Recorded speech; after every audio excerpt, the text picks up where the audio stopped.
C'est dans le cadre de la reprise de ces activités de discussion et d'échange sur les thématiques touchant le continent africain que la think tank dénommée Cercle d'action et de réflexion pour la refondation, l'unité et le renouveau du Congo, Carrefour Congo en sigle, a tenu ce 5 mai à Brazzaville sous le patronage de son président d'honneur, M. Bruno Jean-Richard Itoie, la 27e session des vendredis de Carrefour placée sous le thème « L'Afrique peut-elle aspirer à un avenir radieux? Comment y arriver? Avec qui et à quel horizon?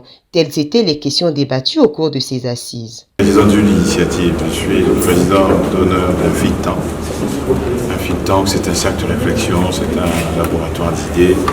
Dans le cas de Carrefour, on a voulu ajouter à la réflexion d'action, donc c'est un cercle d'action et de réflexion.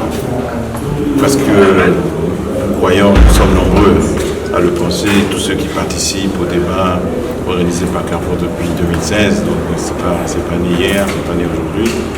Et ceux qui participent à ces débats sont de plusieurs pays, sont aussi des participants d'une diversité affirmée, avec des intellectuels de haut niveau, mais aussi des jeunes, des étudiants, ainsi de suite. Tous donc mus par le désir de réfléchir sur l'Afrique, le désir d'analyser ce qui se passe en Afrique, le désir de réfléchir sur le futur de l'Afrique.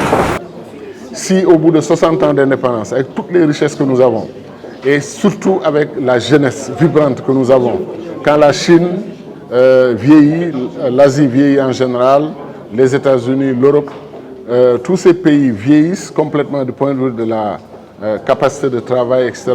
Et nous, l'Afrique, on a une jeunesse vibrante, près d'1 milliard de jeunes, 40 à 50% des ressources naturelles du monde. J'ai dit que ce qui nous manquait, c'était le leadership. Et j'ai dit 3 fois le mot leadership parce que j'y crois.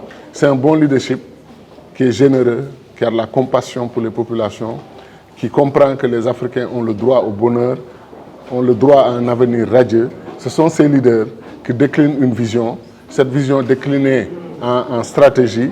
Et la conséquence, c'est quoi? C'est une Afrique en mouvement, une Afrique en marche et une Afrique qui se développe. Un temps fort d'échange animé par l'ancien ministre sénégalais des Affaires étrangères, Cheikh Tidiane Gadio, qui a su mettre un accent particulier sur le fédéralisme en Afrique comme étant une réponse aux différents maux qui minent le continent. Je crois que les chevauchées solitaires des États africains mènent à un échec collectif. Il nous faut unir l'Afrique. Seule l'unité, une Afrique unie, peut tracer le grand destin de ce continent. Et ceux qui sont contre l'unité de l'Afrique, je suis désolé de le dire, ils sont contre un grand destin de l'Afrique. Ils sont heureux avec une Afrique qui vivote, une Afrique qui fait souffrir ses populations, ses jeunesses, ses paysans, ses femmes.